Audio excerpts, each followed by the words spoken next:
L'été flamboyant de 1986 au Mexique. Bien plus qu'un simple tournoi. Il fut le théâtre du dernier séance de grâce d'un football purement artistique. Cette année-là, sous la houlette du stratège Tele Santana, l'équipe brésilienne ne remporta pas de trophée, mais elle laissa derrière elle un héritage bien plus précieux.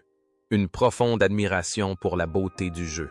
Sur le terrain, les Brésiliens étaient de véritables artistes, jouant comme s'ils marchaient sur le fil du rasoir entre la victoire et la défaite. Le quart de finale fatidique contre la France à Guadalajara restera à jamais gravé dans les mémoires comme le plus beau match du siècle, où les larmes des Brésiliens coulèrent, marquant la fin d'une ère romantique. Près de 40 ans se sont écoulés depuis cet après-midi fatidique. Que sont devenus les héros de la samba brésilienne? Quel destin leur a réservé le maillot jaune et vert légendaire? Certains sont devenus des icônes immortelles, d'autres sont tombés dans l'oubli, et d'autres encore sont à jamais réduits en poussière. Suivez-nous pour découvrir le parcours de cette génération talentueuse et tragique de l'équipe du Brésil de 1986.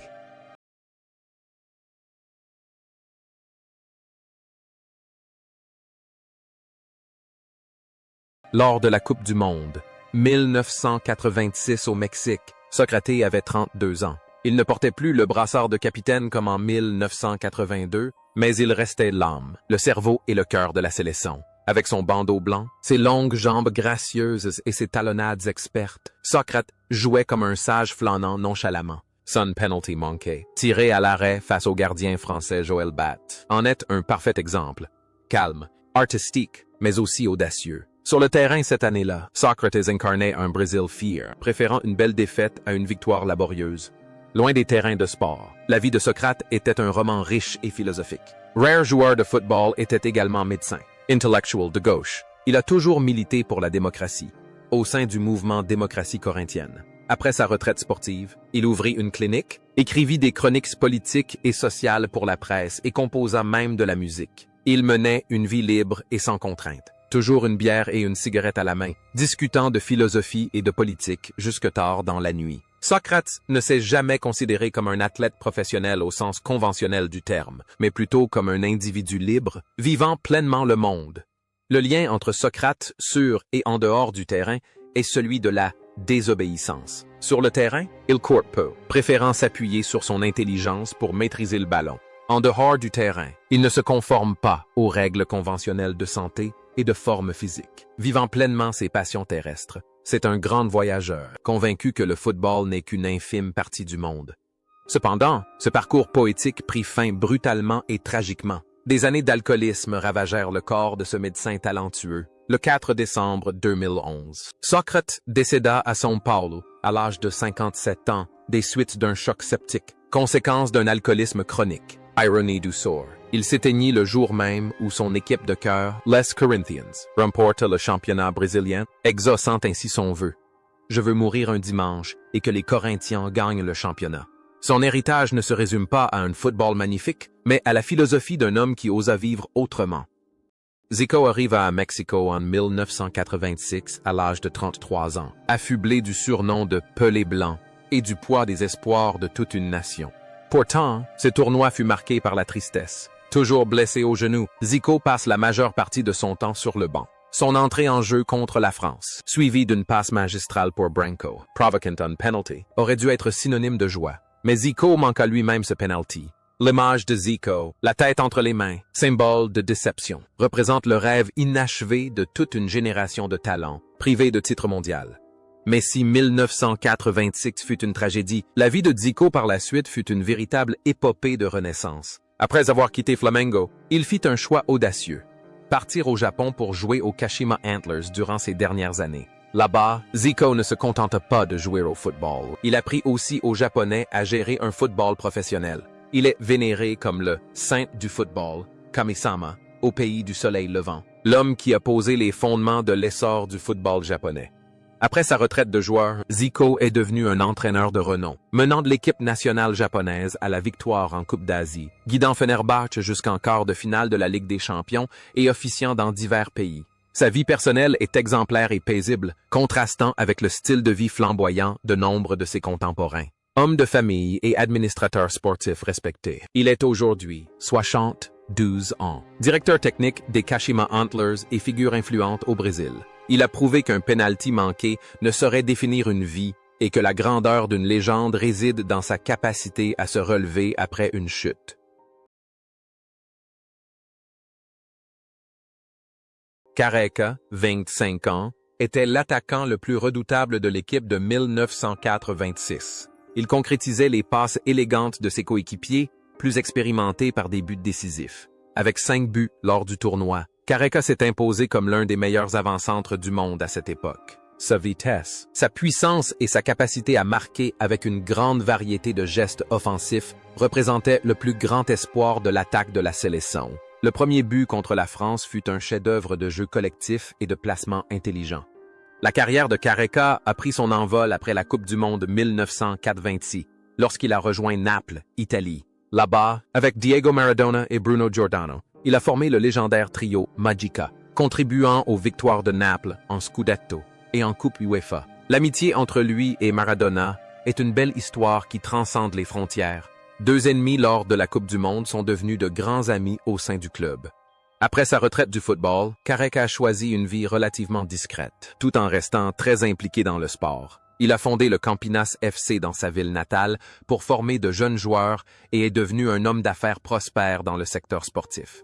Careca a toujours évité l'attention médiatique et les scandales, cultivant l'image d'un gentleman raffiné et profitant pleinement de la vie avec sa famille et ses amis de longue date. Aujourd'hui, 64 ans, Careca conserve toute sa vigueur, participe régulièrement à des matchs de charité et est un commentateur sportif apprécié. Il incarne à merveille le type de joueur qui sait allier gloire passée et stabilité présente.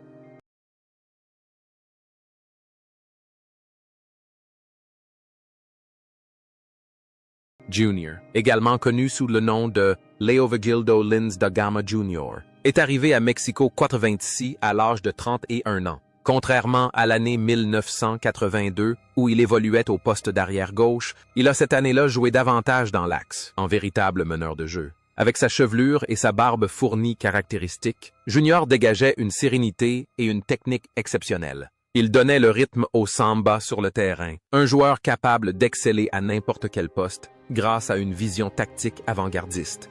Ce qui est le plus fascinant chez Junior, c'est son incroyable longévité. Après sa défaite en 1986, il a continué à jouer au football de haut niveau, puis s'est tourné vers le beach soccer, devenant une légende de ce sport et contribuant à sa popularisation mondiale. Il incarne la joie pure de jouer au football, sur gazon comme sur sable.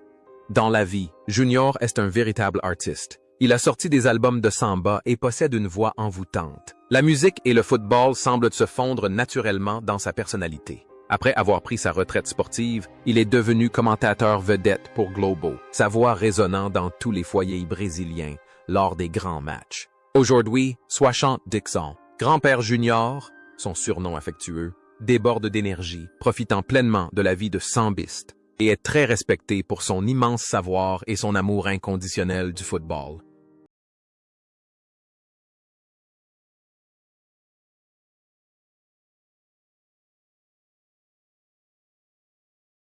La performance de Josimar lors de la Coupe du Monde 1986 fut un véritable conte de fées, mais la suite fut teintée de tragédie. À 24 ans, il était un inconnu appelé à la dernière minute pour remplacer la star blessée Edson. Mais Josimar stupéfia le monde avec 2 buts spectaculaires de loin contre l'Irlande du Nord et la Pologne. De remplaçant, il devint la star la plus convoitée, salué comme le successeur de Carlos Alberto. Mais la célébrité soudaine a brûlé le jeune homme avant même qu'il ait eu le temps de mûrir. Après la Coupe du Monde, Josimar n'a pas su maîtriser sa notoriété ni son argent. Fêtes nocturnes, alcool et drogue l'ont entraîné sur une pente glissante. Sa carrière s'est effondrée, il a enchaîné les petits clubs, puis s'est retiré discrètement. Il a même été arrêté pour possession de stupéfiants et a vécu dans la misère, allant jusqu'à vendre ses souvenirs de ses médailles pour survivre. La vie de Josimar témoigne douloureusement du revers de la médaille de la célébrité. Heureusement, il n'a pas sombré. Après des années de lutte contre la dépendance et de reconstruction personnelle, Josimar a peu à peu retrouvé la sérénité. Il est retourné dans la campagne reculée de Roraima pour vivre une vie paisible, loin des tentations. Aujourd'hui, à 63 ans, bien que ni riche ni puissant, Josimar a trouvé la paix intérieure. Il apparaît occasionnellement dans la presse pour partager son expérience, parfois douloureuse, avec la jeune génération. Une étoile filante autrefois brillante qui a choisi de se retirer en paix.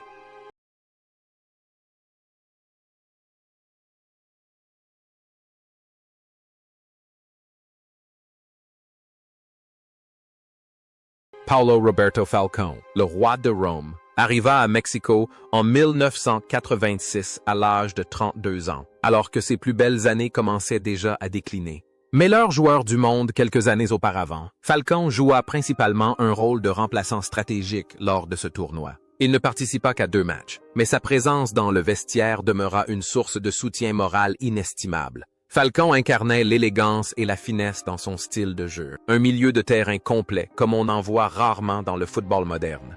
Après sa retraite de joueur, Falcón s'est essayé à divers rôles. Il a entraîné les équipes nationales brésiliennes et japonaises, mais sa carrière d'entraîneur n'a pas connu le même succès que sa carrière de joueur. Il s'est ensuite tourné vers les commentaires sportifs à la télévision et est rapidement devenu l'un des commentateurs les plus populaires grâce à ses analyses pertinentes et à son langage courtois. La vie personnelle de Falcón a également été marquée par des hauts et des bas, notamment des divorces tumultueux et des démêlés judiciaires, mais il a toujours conservé la dignité d'un gentleman. Il s'est trouvé l'équilibre entre sa vie, se consacrer à son travail médiatique et profiter de sa retraite. Aujourd'hui, à 71 ans, Falcón demeure une légende vivante, un roi de Rome, immortel dans le cœur des supporters de l'AS Roma et des Brésiliens, et il apparaît encore chaque semaine à la télévision pour partager son analyse éclairée du football.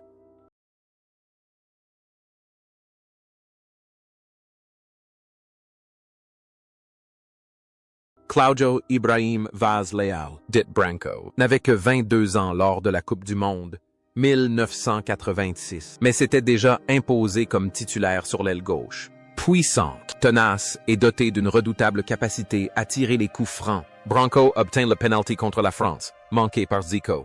Il incarnait le latéral moderne, infatigable en attaque comme en défense, un véritable guerrier parmi une pléiade d'artistes. Le destin a récompensé les efforts de Branco. 8 ans après la défaite au Mexique, il est devenu un héros grâce à un coup franc magistral contre les Pays-Bas, en quart de finale de la Coupe du Monde, 1994, ouvrant la voie au 4e titre mondial du Brésil. Il a ainsi réalisé le rêve inachevé de ses prédécesseurs Zico et Socrate. Après avoir pris sa retraite de joueur, Branco a poursuivi son engagement dans le football en tant que manager. Il a notamment été coordinateur des équipes de jeunes du Brésil, contribuant à l'éclosion de nouveaux talents. Cependant, le plus grand défi de sa vie ne s'est pas déroulé sur le terrain. En 2021, Branco a frôlé la mort en contractant une forme grave de COVID-19 et en passant plusieurs semaines en soins intensifs. Avec une force de caractère exceptionnelle, il a vaincu la maladie. Aujourd'hui, 60 ans, Branco continue de se dévouer à la Confédération brésilienne de football, savourant chaque instant et restant un modèle pour les jeunes générations de joueurs. Allemand, Ricardo Rogério de Brito jouait le rôle de métronome, le contre-rythme qui assurait la régularité de l'orchestre dans des improvisations de samba. À 24 ans, avec ses cheveux blonds, d'où son surnom Alemo en allemand, il apportait une touche unique. Discipline et force physique. Véritable libero défensif. Allemand était toujours prêt à se jeter dans les zones dangereuses pour récupérer le ballon et permettre à Zico ou Socrate d'orchestrer des enchaînements de passes complexes. Il incarnait la parfaite alliance de la technique brésilienne et de la réflexion tactique européenne, un milieu de terrain moderne en avance sur son temps. La carrière d'Alemão s'est ensuite trouvée intimement liée aux années les plus glorieuses de Naples. Avec Maradona et Careca, il a formé le fameux axe ABC, remportant la Série A et les Coupes d'Europe.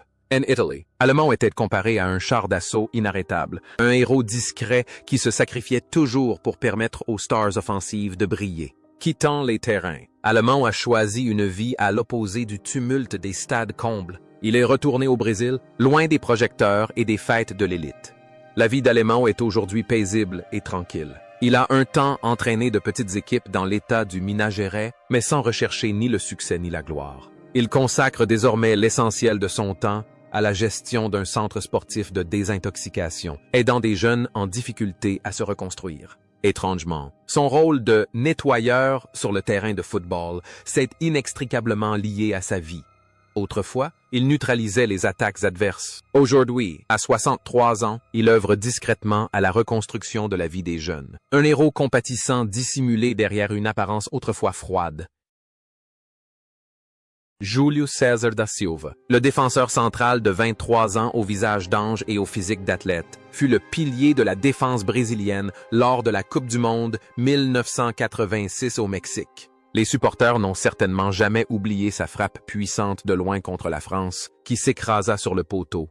Un moment où la frontière entre la gloire et la défaite ne tenait qu'à quelques centimètres. Júlio César n'était pas seulement un bon défenseur, il possédait également d'excellentes qualités offensives, et ses frappes de loin, d'une puissance phénoménale, devineraient sa marque de fabrique. Il incarnait à la perfection le défenseur central à la fois élégant et puissant, un mur infranchissable. Après la désillusion mexicaine, Júlio César a connu une brillante carrière en Europe. Devenu une légende à la Juventus puis au Borussia Dortmund, il a remporté la prestigieuse Ligue des Champions.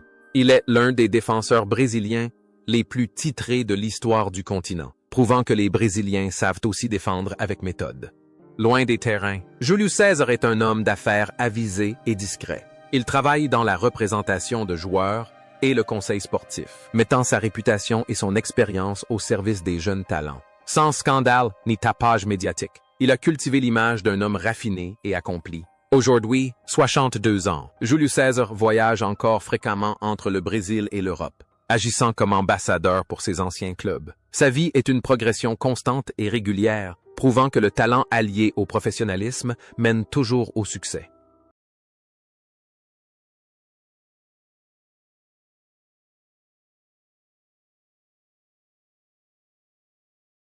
Carlos Roberto Gallo, dit Carlos, aborde la Coupe du Monde 1986 à l'âge de 30 ans en tant que gardien titulaire. Dans une équipe où tous les joueurs étaient tournés vers l'attaque, son poste était le plus isolé. Il réalisa un parcours exceptionnel tout au long du tournoi, n'encaissant qu'un seul but dans le temps réglementaire. Ironie du sort. Ce but fut marqué en quart de finale contre la France, suivi de la défaite au tir au but. L'image de Carlos, impuissant, regardant le ballon filer au fond des filets, ou encore les polémiques entourant la faute dont il aurait pu être victime sur l'égalisation de Michel Platini, restèrent un souvenir traumatisant pour lui pendant de nombreuses années. Après le tournoi, Carlos a continué à jouer régulièrement dans le championnat brésilien et était respecté pour son professionnalisme. Cependant, l'ombre de la défaite de 1986 l'a empêché d'obtenir la reconnaissance qu'il méritait, contrairement à d'autres gardiens champions du monde. Carlos a choisi d'affronter sa douleur en silence et par un travail acharné. Il s'est ensuite tourné vers l'entraînement des gardiens, transmettant son expérience à la nouvelle génération dans de grands clubs comme l'Internacional et l'Atlético Mineiro. La vie personnelle de Carlos est très simple. Homme de famille, il vit modestement et se fait rare dans les médias pour expliquer son passé. Il trouve sa joie à entraîner de jeunes gardiens de but, les aidant à éviter les erreurs qu'il a commises autrefois. Aujourd'hui, 69 ans, Carlos vit paisiblement dans sa ville natale. Ses cheveux ont blanchi, mais les mains, qui jadis arrêtaient des tirs tonitruants, forment désormais de jeunes talents du football. Son histoire est une leçon sur la dure réalité du métier de gardien de but, où une centaine d'arrêts peuvent être effacés par un seul moment fatidique.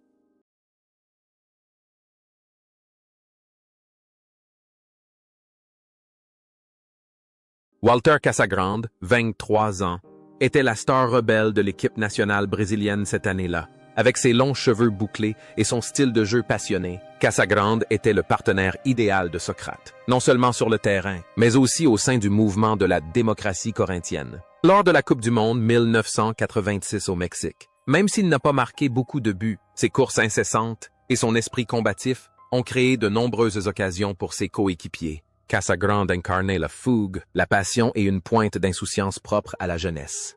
Mais derrière cette façade de force se cachait une âme profondément blessée et une lutte acharnée contre le démon de la drogue. Après avoir joué en Europe pour Porto et le Torino, Casagrande sombre dans la toxicomanie. La cocaïne et l'héroïne faillirent lui coûter la vie dans un terrible accident de voiture et de multiples overdoses. Sa vie toucha le fond.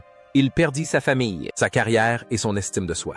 Pourtant, miraculeusement, Casagrande n'est pas mort. Après des années de lutte acharnée, il a vaincu sa dépendance. Sa renaissance a été plus impressionnante que n'importe quel but. il est devenu un commentateur sportif de premier plan au Brésil, reconnu pour ses prises de position franches sur la politique et la société. Il a publiquement partagé son histoire de dépendance pour alerter les jeunes, devenant ainsi un symbole de résilience. Aujourd'hui, 62 ans, Casagrande demeure une voix puissante, un véritable guerrier qui a triomphé de son pire ennemi, lui-même, et continue d'inspirer par sa sincérité et son courage.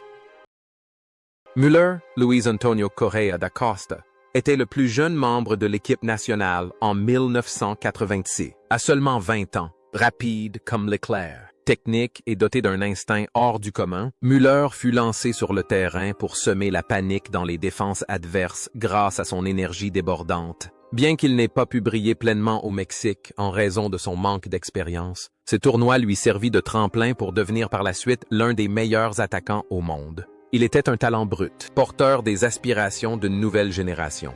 La chance sourit à Müller lorsqu'il remporta la Coupe du Monde 1994 avec le Brésil, effaçant la déception de ses prédécesseurs en 1986. Sa carrière en club fut également brillante, avec 2 coupes intercontinentales à son actif avec São Paulo, où il inscrivit le but décisif contre le grand AC Milan. Après sa retraite, Müller traversa une période financière difficile en raison d'une mauvaise gestion, mais il trouva du réconfort dans sa foi. Il est devenu pasteur protestant, consacrant une grande partie de son temps à prêcher la parole de Dieu et à faire du bénévolat. L'image de l'attaquant turbulent qu'il était a laissé place à celle d'un homme serein, la Bible à la main. Il est également un commentateur télévisé incisif, parfois controversé, connu pour son franc-parler. Aujourd'hui, à 59 ans, Müller mène une vie de foi, trouvant un équilibre entre sa gloire passée et la paix intérieure, prouvant ainsi que la gloire terrestre n'est pas le but ultime.